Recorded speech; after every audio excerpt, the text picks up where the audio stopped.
ឆ្នាំចកើតនៅក្នុងថ្ងៃពុធយោងទៅតាមក្បួនតម្រាពីបុរាណកាលមានចំណុចពិសេសៗដូចខាងក្រោម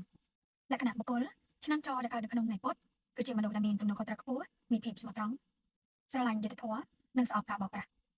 ជាមនុស្សដែលមានភាពឆ្លាតវៃពូកែខាងទំនាក់ទំនងក៏ជាមនុស្សដែលមានភាពរហ័សរហួនពូកែនិយាយស្ដីសម្ដីផ្អែមល្ហែមនិងមានសិល្បៈក្នុងការនិយាយដែលជាមូលហេតុបណ្ដាលឲ្យងាយចុះសម្រុងនឹងមនុស្សជំនាញខ្លួនផងដែរពួកគេក៏ជាមនុស្សដែលមើលពីខាងក្រៅមានភាពទន់ភ្លន់ចិត្តល្អប៉ុន្តែខាងក្នុងជាមនុស្សដែលមានចំហច្បាស់លាស់និងមិនងាយឲ្យនរណាម្នាក់ឬអ្នកដទៃមកកេងប្រវ័ញ្ចបានឡើយ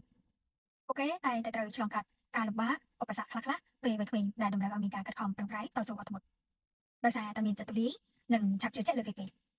ប៉ុន្តែក៏នឹងទទួលបានសេចក្តីសុខរុងរឿងទ្រព្យសម្បត្តិស្រុកស្ដំនៅពេលវ័យចាស់ដោយសារតែផលបុណ្យនៃភាពស្មោះត្រង់និងការជួយជ្រោមជ្រែងជួយយកអាសាអ្នកដទៃការលើកឡើងខាងលើនេះគ្រាន់តែយោងទៅតាមការសង្កេតចំណាំឬជំនឿអរូបីអត្តចរិតរបស់មនុស្សម្នាក់ៗអាស្រ័យទៅលើមជ្ឈដ្ឋានជំនាញខ្លួនកម្រិតនៃការអប់រំនិងបទពិសោធន៍ដែលបានឆ្លងកាត់ផងដែរអរគុណ